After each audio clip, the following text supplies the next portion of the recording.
بسم اللہ الرحمن الرحیم۔ السلام علیکم۔ ایک عورت نے شیطان سے کہا، یہ جو سامنے درزی کی دکان ہے یہ اپنی بیوی سے بہت محبت کرتا ہے، کیا تم اس کی بیوی کو طلاق دلوانے میں میری مدد کر سکتے ہو؟ شیطان نے کہا، یہ کون سی مشکل بات ہے، میرے لیے یہ بات تو بہت آسان ہے۔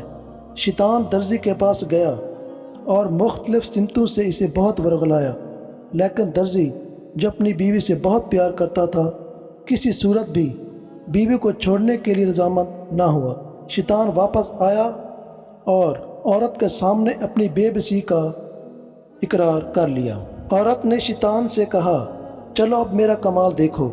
عورت درزی کے پاس گئی اور اس سے کہا، مجھے ایک خوبصورت لال رنگ کا دوپٹہ چاہیے، میرا بیٹا اپنی محبوبہ کو گفٹ کرنا چاہتا ہے۔ درزی کے پاس لال رنگ کا کپڑا پڑا ہوا تھا، اس نے سی کر اچھا سا دوپٹہ تیار کیا اور خاتون کو دے دیا۔ خاتون وہ دوپٹہ لے کر درزی کی بیوی کے گھر گئی۔ دستک دی تو اس کی بیوی گھر سے باہر آئی۔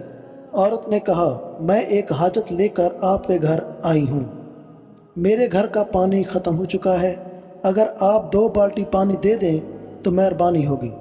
درزی کی بیوی پانی لینے گئی تو عورت نے لال دوپٹہ کھڑکی کے ساتھ باندھ دیا اور پانی لے کر واپس آئی۔ درزی جب گھر آیا تو اس کی نظر دوپٹے پر پڑی۔ اسے فوراً وہ عورت یاد آئی جو اس کی دکان پر آئی تھی۔ وہ سب سمجھ چکا تھا۔ اس نے اپنی محبوب بیوی کو دھکے دے کر گھر سے نکال دیا۔ شیطان یہ دیکھ کر تو حیران ہوا اور عورت سے کہا، تم کیسی عورت ہو؟ عورت تو بہت معصوم ہوتی ہے، مگر تم تو مجھ سے بھی زیادہ شاطر دماغ ہو۔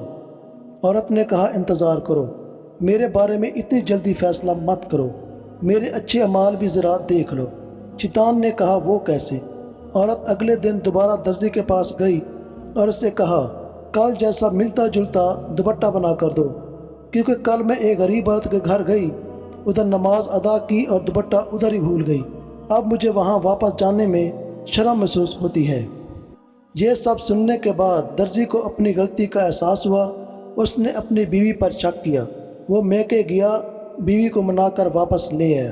پس ثابت ہوا کہ ایک عورت کسی بھی گھر کو سنوارنے یا بگاڑنے میں اہم کردار ادا کرتی ہے۔